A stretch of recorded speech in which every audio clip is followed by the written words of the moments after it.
கிறிஸ்துவில் அன்புக்குரிய சகோதர சகோதரிகளே, இன்று ஆண்டவர் இயேசு குருத்துவத்தை ஏற்படுத்தின நாள். அதே சமயம் இயேசு நற்கருணையை ஏற்படுத்தின நாள். ஆகவே இன்று நற்கருணை குறித்த ஒரு சில சிந்தனைகளை உங்களோடு பகிர்ந்து கொள்ள விரும்புகிறேன். யோவான் நற்செய்தி 6ஆம் அதிகாரம் அது முழுவதுமே நற்கருணை பற்றித்தான் நமக்கு சொல்லித் தருகிறது. இந்த யோவான் நற்செய்தி அதை எடுத்தவங்க பாருங்கள். அதில் ஃபஸ்ட்டு இருக்கிற அந்த ஹெட்டிங் என்ன? அப்பம் பகிர்ந்தளித்தல், இல்லைங்களா? ஃபஸ்ட்டு அப்பம் பகிர்ந்தளித்தல். 5 அப்பத்தை இயேசு எத்தனையாக மாற்றுறாரு? 5000 பேருக்கு பகிர்ந்தளிக்கிறார். அந்த 5000ங்கிறது யார்? ஆணா பெண்ணா? ஆண்கள் மட்டும் 5000. இப்போ ஒரு கூட்டத்தில் இங்கே சர்ச்சில் எத்தனை பேர் லேடிஸ் அதிகமாக ஜென்ஸ் அதிகமாக? எந்த ப்ரேயர் மீட்டிங் வச்சாலும் லேடிஸு தான் அதிகம்.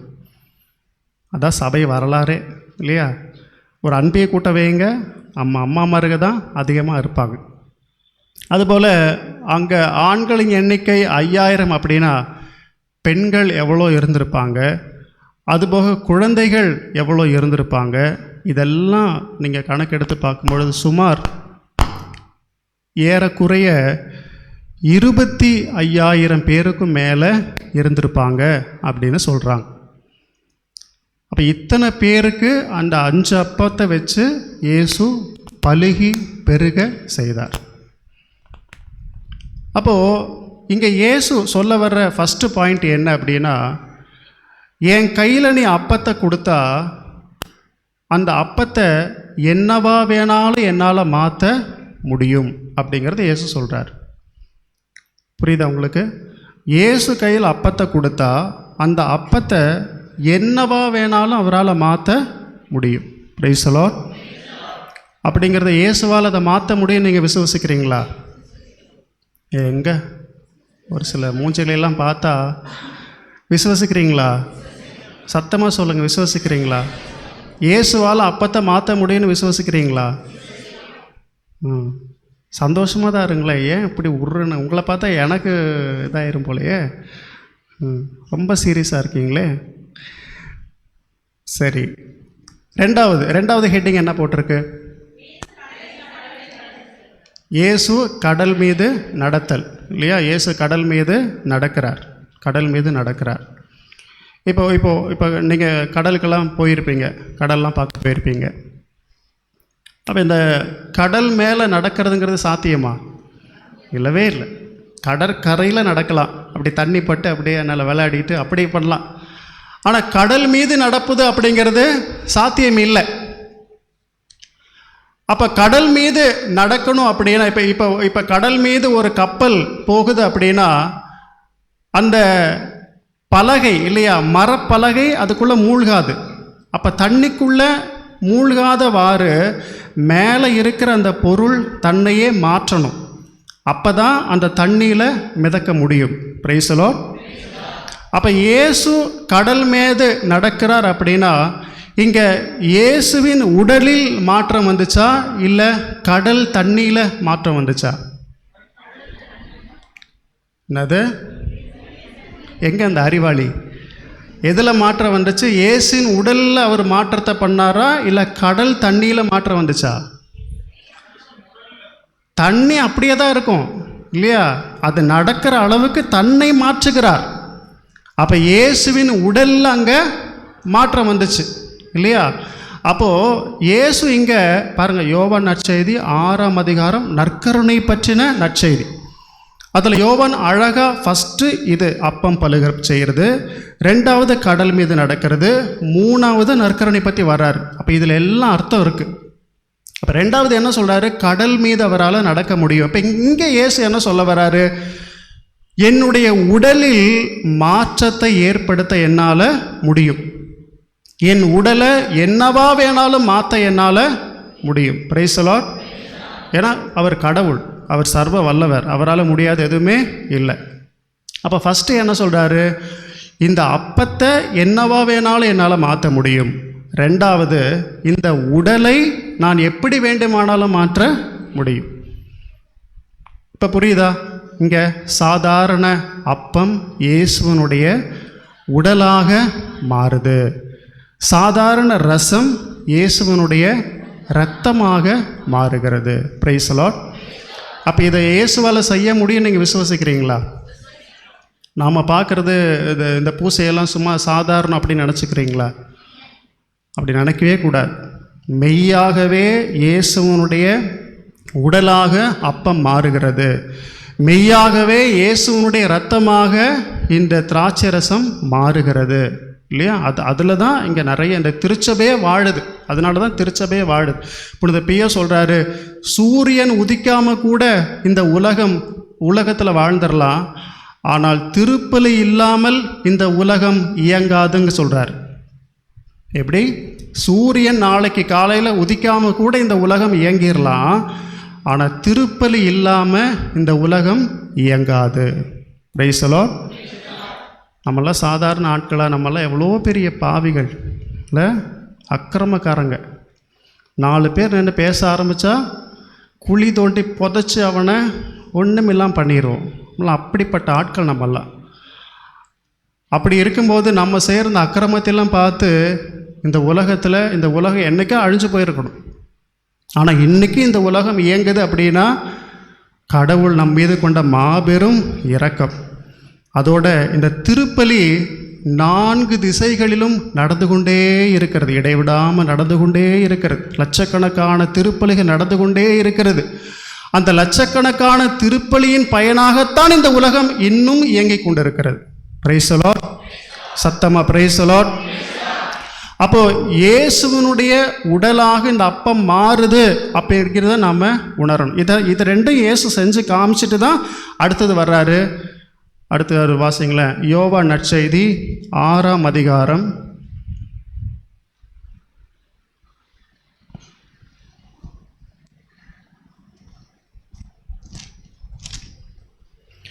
51 வாசிங்க.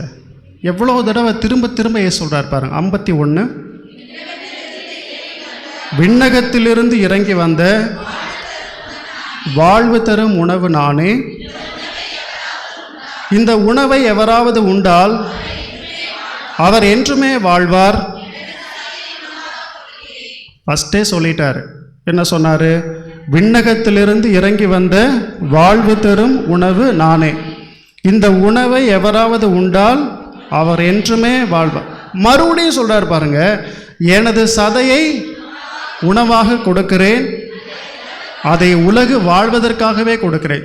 ஆனால் கொஞ்சம் கம்மி பண்ணாங்க, திரும்ப திரும்ப சொல்கிறார் இல்லையா? அடுத்தது, நாம் உண்பதற்கு இவர் தமது சதையை எப்படி கொடுக்க இயலும் என்ற வாக்குவாதம் அவர்களிடையே எழுந்தது. இயேசு அவர்களிடம் மறுபடியும் சொல்றார், உறுதியாக உங்களுக்கு சொல்லுகிறேன், மானிட மகனுடைய சதை உண்டு, அவருடைய இரத்தத்தை குடித்தால் ஒழிய நீங்கள் வாழ்வடைய மாட்டீர்கள். இப்போ எத்தனை தடவை சொல்லிட்டாரு? ஃபஸ்ட்டே சொல்லிட்டாரு, அதையே மறுபடியும் திரும்ப சொல்றாரு. இப்போ அடுத்த வசனம் பாருங்க, 54, எனது சதை உண்டு, என் இரத்தத்தை குடிப்பவர் நிலை வாழ்வை கொண்டுள்ளார், நானும் அவரை இறுதி நாளில் உயிர்த்தெழச் செய்வேன். முடியல, மறுபடியும் சொல்றாரு. 55, இது இது இது வேணுமா? இயேசு ஒரு தடவை சொல்லிட்டு போக வேண்டியதானே இல்லையா? எதுக்கு ரிப்பீட்டடாக சொல்லிக்கிட்டே இருக்கிறார் பாருங்க. அப்படின்னா அதை வலியுறுத்தி சொல்கிறார் இல்லையா? இயேசு திரும்ப திரும்ப திரும்ப அடுத்தடுத்த வசனத்தில் அதையே திரும்ப திரும்ப சொல்கிறார். அப்படின்னா என்ன அர்த்தம்? நான் சொல்கிறது ரொம்ப சீரியஸாக நீங்கள் எடுத்துக்கணும், இது ரொம்ப விளையாட்டை நீங்கள் எடுக்கக்கூடாது அப்படின்னு சொல்கிறார். உண்மையிலும் உண்மையாக நான் உங்களுக்கு சொல்லுகிறேன் அதெல்லாம் சொல்லுவார்ல, அதெல்லாம் ரொம்ப சீரியஸாக எடுத்துக்கணும். அவ பாருங்க, வாசிங்க. எனது சதை உண்மையான உணவு, எனது இரத்தம் உண்மையான பானம், எனது சதை உண்டு, எனது இரத்தத்தை குடிப்போர் என்னோடு இணைந்திருப்பர், நானும் அவர்களோடு இணைந்திருப்பேன். அப்புறம் ம் ம் மறுபடியும் சொல்றார், அதுபோல் என்னை உண்போரும் என்னால் வாழ்வர். அடுத்த வசனம் மறுபடியும் விடல, மறுபடியும் விண்ணகத்திலிருந்து இறங்கி வந்த உணவு இதுவே, இது நம் முன்னோர் உண்ட உணவு போன்றது அல்ல, அதை உண்டவர்கள் இறந்து போனார்கள், இவ்வுணவை உண்போர் என்றும் வாழ்வர். எத்தனை தடவை அந்த ஒரு சின்ன பேராகிராஃபில் திரும்ப திரும்ப திரும்ப திரும்ப திரும்ப திரும்ப சொல்கிறாரு, எனது சதையை நீங்கள் உண்ணணும், எனது ரத்தத்தை நீங்கள் குடிக்கணும், அப்போ தான் உனக்கு வாழ்வு இருக்குது, இல்லைன்னா உனக்கு வாழ்வு இல்லை, அப்போ தான் நான் உன்னோட சேர்ந்துருப்பேன், இல்லாட்டி என்னோட உனக்கு பங்கு இல்லை. Price the Lord. அப்போ இதனுடைய சீரியஸ்னஸ் நமக்கு புரியணும். கோயில் இல்லாத ஊரில் குடியிருக்க வேண்டான்னு சொல்கிறாங்க இல்லையா? இந்த நற்கருணை இல்லாமல் நாம் வாழவே முடியாது, வாழவும் கூடாது. பெண்டகோஸ்ட் சபை, அந்த சபை, இந்த சபை, எத்தனை சபை வந்தாலும் கத்தோலிக்க திருச்சபையில் மட்டும்தான் இந்த நற்கருணைங்கிற அழகான பொக்கிஷம் நமக்கு இருக்குது. Price the Lord. அதனுடைய முக்கியத்துவத்தை உணராமல் நாம் போயிடக்கூடாது. திருப்பலியை ரொம்ப அசால்ட்டாக ஈஸியாக எடுத்துக்கக்கூடாது. அதில் தான் எல்லா சக்தியும் இங்கே இருக்குது. நம்ம கண்ணுக்கு தெரியல, ஆனால் தெரியாமல் எத்தனையோ அருள் வரங்களை நாம் தினந்தோறும் திருப்பலியில் பெற்றுக்கொண்டிருக்கிறோம். Praise the lord, praise the lord. இப்படியே சொல்கிறார். ஃபஸ்ட்டு கடல் மீது ஃபஸ்ட்டு அப்பம் பழுக செய்கிறாரு, கடல் மீது நடக்கிறாரு. இப்போ மெயின் விஷயத்த சொல்கிறாரு, எனது ரத்தத்தை நீங்கள் குடிக்கணும், எனது சதையை நீங்கள் உண்ணணும், அப்போ தான் நீங்கள் வாழ்வீங்க. சொன்ன உடனே அவங்க ஏற்றுக்கிட்டாங்களா எல்லாரும்? இல்லை. கீழே நீங்கள் போய் படித்து பார்த்தீங்கன்னா தெரியும். இதை இவர் மிதமிஞ்சி பேசுகிறார். இவர் சொல்கிறதெல்லாம் நம்மளால் கேட்க முடியாதுன்னு சொல்லி அவரை விட்டு விலகி போனார்கள். நிறைய கூட்டம் இப்படி உட்காந்துருக்கிற கூட்டம் பாதி எந்திரிச்சு போயிடுச்சு. இப்போ உடனே நானாக இருந்தால் என்ன பண்ணேன், ஐயோ உட்காருங்கக்கா, சும்மா சொன்னேன், மறுபடியும் நான் மாற்றிக்கிறேன், அது சும்மா தான் சொன்னேன், ரொம்ப சீரியஸாக எடுத்துக்காதீங்க, உட்காருங்க. 100 ஆடில் ஒரு ஆடு காணாமல் போச்சுன்னா இயேசு என்ன செய்கிறாரு? 99 ஆட்டையும் விட்டுட்டு ஒரு ஆட்டை தேடி போகிறார். ஆனால் இந்த மக்கள் எல்லாம் சாரையாக எல்லாரும் போகும் பொழுது இயேசு என்ன செய்கிறாரு? மௌனமாக இருக்கிறார், பார்த்துட்ருக்கிறார். பேதுரு பார்த்து கேட்குறாரு, எல்லாரும் போயிட்டாங்க, நீயும் போகிறையா? போய்க்கோ. யாரையும் வான்னு கூப்பிடவே இல்லை இல்லையா? இதுதான் சத்தியம், இதை உன்னால் ஏற்றுக்க முடிஞ்சா இரு, இல்லாட்டி போயிட்டே இரு, எனக்கு கவலையே இல்லைங்கிறார். இயேசுனுடைய உள்ளம் எப்படிப்பட்ட உள்ளம்? ஒரு ஆன்மாவை கூட விடாத உள்ளம் இல்லையா? சமாரி பெண்ணுக்காக 45 கிலோமீட்டர் வந்து உட்கார்ந்து அந்த ஒரு பெண்ணை மாற்றின உள்ளம். சாரையாக போகும்பொழுது இயேசு சொல்கிறாரு, நீயும் போகிறையா? முதல் போப்பாண்டவரை பார்த்து கேட்குறாரு, நீயும் போகிறையா? போய்க்கோ. ஆனால் நான் சொன்னது தான். No compromise.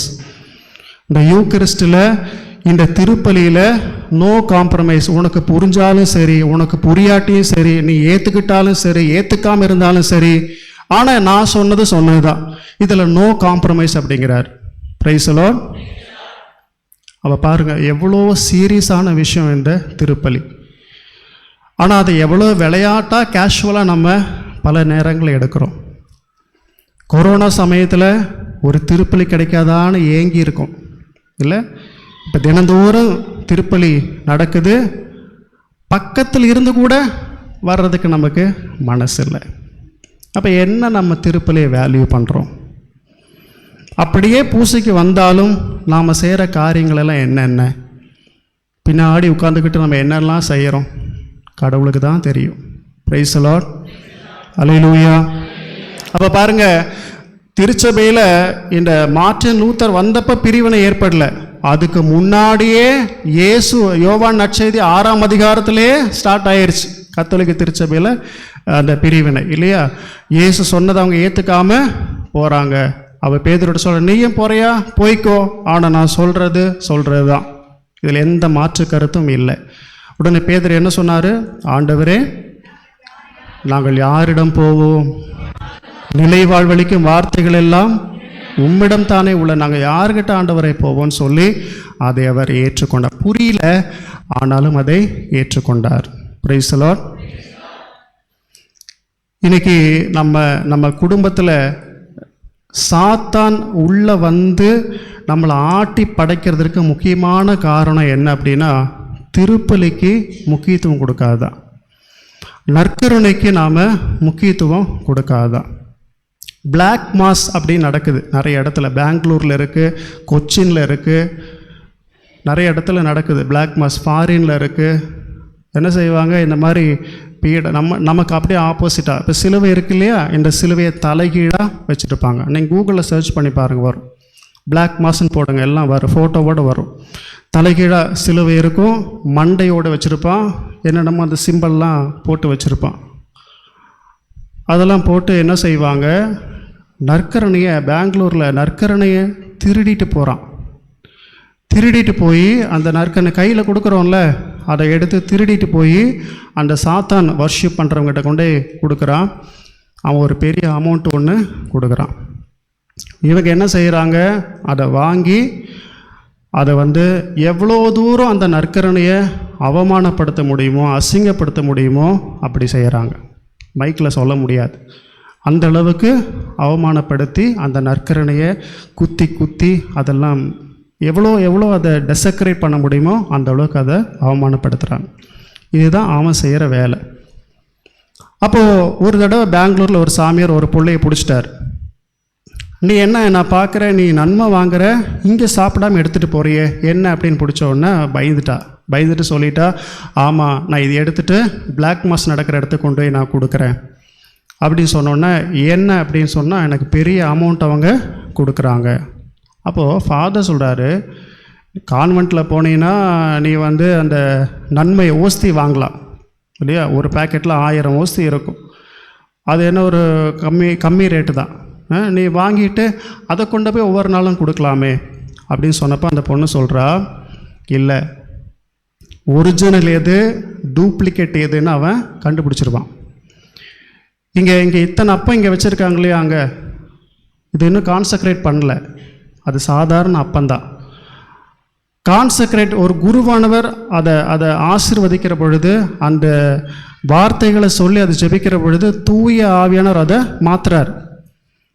அப்போது அதுக்கும் வித்தியாசம் இருக்குது, சாதாரண அப்பத்துக்கும் வித்தியாசம் இருக்குது. அவன் சொல்கிறான், நான் துணியில் அதை கொண்டு போய் கொடுக்குறேன், அவன் அதை துணியில் கொண்டு போய் ஒரு மண்டையோடு இருக்கும், அந்த இடத்துல இப்படி வைக்கிறான், அவனுக்கு அந்த வைப்ரேஷன் தெரியுது. Price the Lord. சாத்தானுக்கு கூட இயேசுவை பற்றி தெரியுது, நற்கருணையில் இயேசு இருக்கிறான்னு தெரியுது. ஆனால் நாக்கு நீட்டி நன்மை வாங்குகிற நமக்கு பல நேரங்கள் அவருடைய பவர் என்னான்னு தெரியல, இல்லைங்களா? உண்மையாகவே நற்கருணையில் இயேசு இருக்கிறார். திரும்ப திரும்ப திரும்ப திரும்ப இதை சொல்லிக்கிட்டே இருக்கணும். நற்கருணையில் இயேசு மெய்யாகவே இருக்கிறார். உடைய எல்லா பிரச்சனைகளுக்கும் தீர்வு இந்த நற்கருணையில் தான் இருக்குது. நான் என்னுடைய பர்சனலாக, நான் என்னுடைய வாழ்க்கையில் நிறைய எனக்கு அனுபவம் சொல்லிகிட்டே போகலாம். ஒரு சின்ன கஷ்டம் வந்துச்சுன்னா இங்கே உட்காந்துருவேன், நற்கருணை முன்னாடி உட்காந்துட்டு எல்லாத்தையும் சொல்லிட்டு போயிடுவேன். நீங்கள் பார்த்தீங்கன்னா அடுத்த நாள் அது நடந்திருக்கும். Price the Lord. நிறைய விஷயங்கள் உண்டு, நிறைய விஷயம். ஒரு தைரியம் கிடைக்கும், அதை செய்யறதுக்கு ஒரு ஞானம் கிடைக்கும், எல்லாமே கிடைக்குங்க. உட்காந்து எல்லா பிரச்சனைகளுக்கும் தீர்வு இங்கே இருக்குது. ஆனால் இதை விட்டுட்டு தான் நம்ம எங்கெங்கேயோ ஓடிட்டுருக்குறோம். கொஞ்சம் நேரம் சர்ச்சில் உட்காந்து நம்மளால் ப்ரேயர் பண்ண முடியுதா? சரி, நம்ம எதுக்காக சர்ச்சுக்கு வரோம்? ஆண்டவரை ஆராதிக்க. அதை தவிர எல்லாத்தையும் செய்கிறோம் சர்ச்சில். உண்மையா இல்லையா அக்கா? ஆமாம், ஆண்டவர் ஆராதிக்க தான் சர்ச்சுக்கு வரோம், அதை தவிர எல்லாத்தையும் சர்ச்சில் பண்ணுறோம். Price the Lord. அப்புறம் எங்கே ஆசீர்வாதம் வர்றது? அங்கே அவர் காத்துட்ருக்கிறாரு ப்ளஸ் பண்ண. எங்கிட்ட உட்காந்து கொஞ்ச நேரம் பேச மாட்டியா, எங்கிட்ட கொஞ்சம் நேரம் உட்காருங்கிறாரு. கொஞ்ச நேரம் உட்காருன்னு எதுவும் பண்ண வேண்டாம். நீங்கள் அமைதியாக இருங்கள், நான் உங்களுக்காக போரிடுவேன் இல்லையா? விடுதலை பயணம் 14:14. நீங்கள் அமைதியாக இருங்கள், நான் உங்களுக்காக போரிடுவேன். எங்கே அமைதியாக இருக்கணும்? ஆண்டவர் பாதத்தில் உட்கார்ந்து அமைதியாக இருக்கணும். எல்லாத்தையும் அங்கே சொல்லிடணும். கண்ணீர் வருதா வடிச்சிடணும், அவர் பார்த்துக்குவார். Praise the lord. Don Bosco சொன்ன ஒரு சில காரியங்களை மட்டும் உங்களோட பகிர்ந்து கொள்ள. டொன் போஸ்கோ அழகாக சொல்கிறார் பாருங்க. நற்கருணையில் வாழும் இயேசு, அன்னை மரியாள் இவர்கள் இருவர் மட்டும் இல்லை என்றால் இவ்வுலகம் எப்பொழுதோ அழிந்திருக்கும். ஒளியின் பாதையில் நடக்க விரும்புவோர் இந்த இருவரை நெருங்கி வர வேண்டும். குறைந்தபட்சம் இவர்களில் ஒருவரையாவது வாழ்க்கைக்கு விளக்காக கொண்டிருக்க வேண்டும். இவர்களிடமிருந்து விலகி நடப்பவர்கள் இருளிலும் சாவு நிழலிலும் நடக்கின்றார்கள். எவ்வளோ தெளிவாக சொல்கிறாரு டான் போஸ்கோ சொல்கிறார். நீங்கள் அன்னை மரியாளையும் நற்கருணை விட்டு நீங்கள் நடந்தீங்கன்னா எதை நோக்கி நடந்துட்டுருக்கிறீங்க? சாவை நோக்கியும் இருளை நோக்கியும் நடந்து கொண்டிருக்கிறீர்கள். திருப்பலிக்கு வராத குடும்பங்கள் உருப்பட வாய்ப்பே இல்லை. Price the Lord. சாத்தானுக்கு இன்விடேஷன் கொடுக்குற மாதிரி அவன் அழகாக வந்து உட்கார்ந்து குடும்பத்தை ஒன்றுமெல்லாம் பண்ணிட்டு போயிடுவான். அடுத்தது, உங்களுக்கு அருள் வரங்கள் பல வேண்டுமா? பல முறை நற்கருணையை சந்தியுங்கள். ஒரு சில அருள் வரங்கள் மட்டும் போதுமா?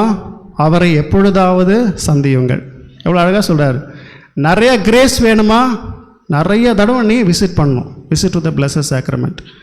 அப்படி உனக்கு கொஞ்சம் அருள் போதுமா? கொஞ்ச நேரம் நீ வந்தால் போதும். அடுத்தது, தீமை உங்களை தீண்ட வேண்டுமா? அவரை சந்திப்பது அபூர்வமாக இருக்கட்டும். இல்லையா? எவ்வளோ அழகாக வாழைப்பழத்தில் ஊசி குத்துற மாதிரி சொல்கிறார் பாருங்க.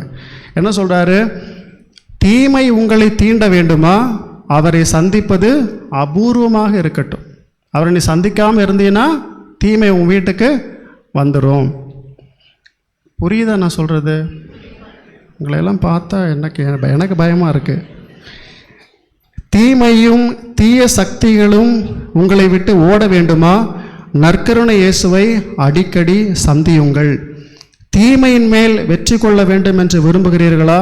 நற்கருணை ஆண்டவரிடம் தஞ்சம் புகுந்து கொள்ளுங்கள் அப்படின்னு டான் போஸ்கோ சொல்கிறார்.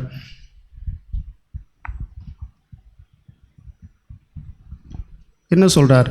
வேறொன்றும் செய்ய முடியாத போது நற்கருணை பேழைக்கு அருகில் சென்று, ஒரு பரலோகத்தில் இருக்கிற எங்கள் பிதாவே, ஒரு அருள் நிறைந்த மரியே, ஒரு பிதாவுக்கும் சுதனுக்கும் தூய ஆவிக்கு மகிமை என ஜெபியுங்கள்.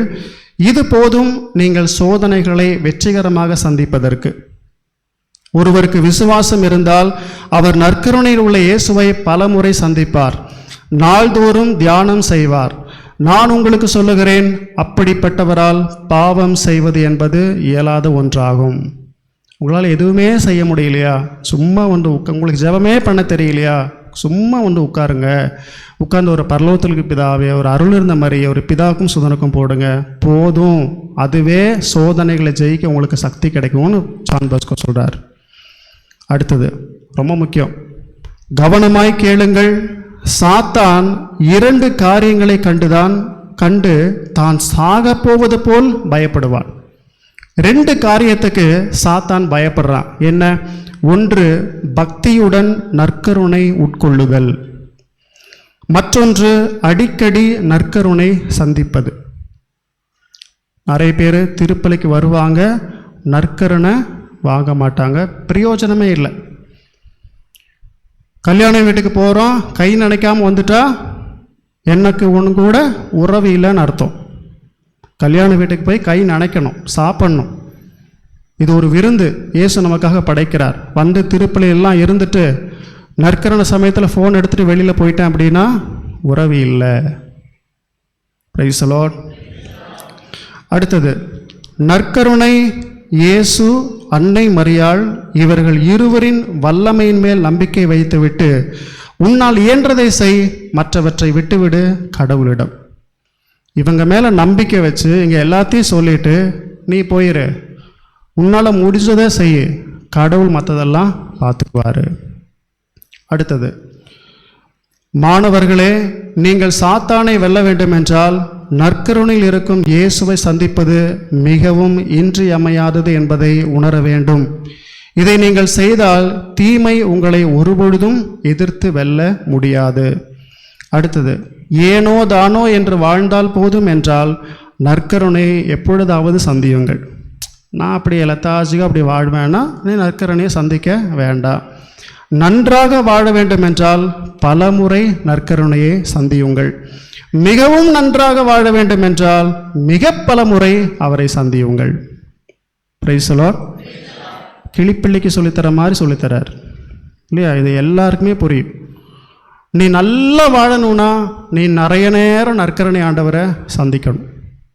நீ கொஞ்சம் நல்லா வாழ்ந்தால் போதுன்னா கொஞ்ச நேரம் அவரை பார்த்தா போதும். அப்போ என்ன சொல்கிறாரு?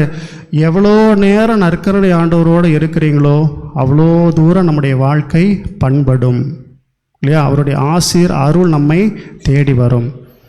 அவர் சொல்ல இன்றைக்கி முதல் வாசகம் வாசம் இல்லையா? என்ன?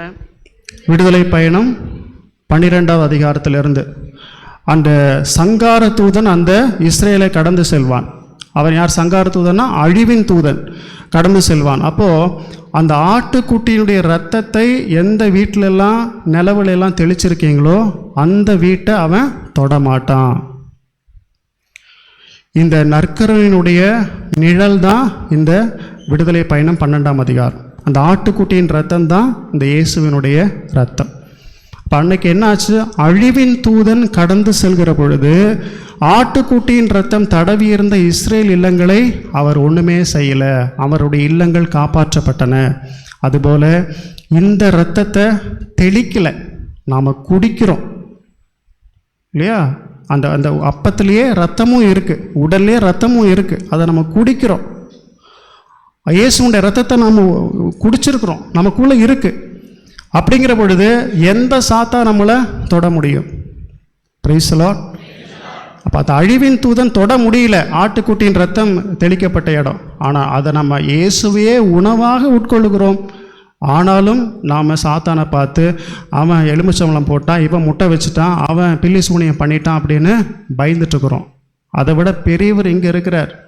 அந்த கடவுளே உணவாக நாம் உட்கொள்ளுகிறோம். அந்த மான்ஸ்டன்ஸ் கதிர் பாத்திரத்தை எடுத்துகிட்டு வரும்பொழுது நம்ம மக்கள் எவ்வளோ பக்தியாக இருக்கிறாங்க இல்லையா? இப்போ கதிர் பாத்திரம் எடுத்துகிட்டு நடுவில் வரும்பொழுது எப்படியாச்சும் அதை தொடணும் வரோம். அப்படி தொட முடியலையா? குருவானவருடைய அந்த திருவுடைய தொடரும் இல்லையா? ஆனால் அதே ஆண்டவர் தான் நம்ம கையில் வர்றாரு, நம்ம நாக்கில் வர்றாரு, நமக்குள்ளே வர்றாரு. ஆனால் அந்த நேரத்தில் நமக்கு ஒன்றும் அக்கறை இல்லை. ஆனால் மான்ஸ்டன்ஸில் வந்தால் மட்டும் பக்தி.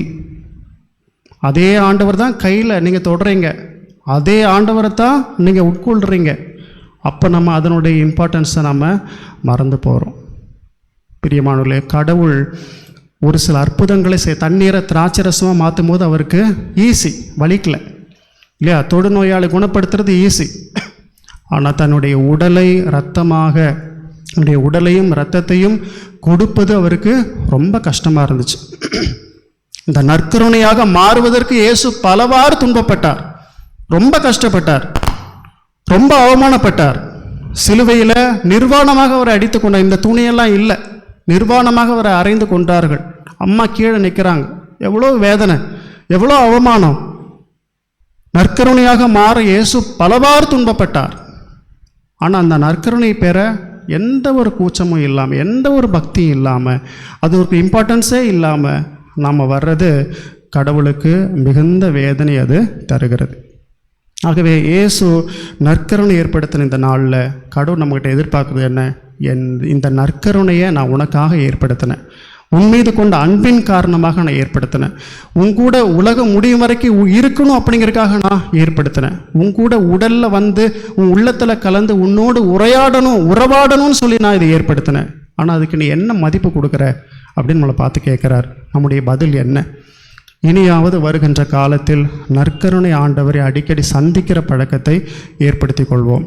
திருப்பலிக்கு எப்பெல்லாம் முடியுதோ அப்பெல்லாம் வருவோம். ஞாயிற்றுக்கிழமை கண்டிப்பாக வரணும்.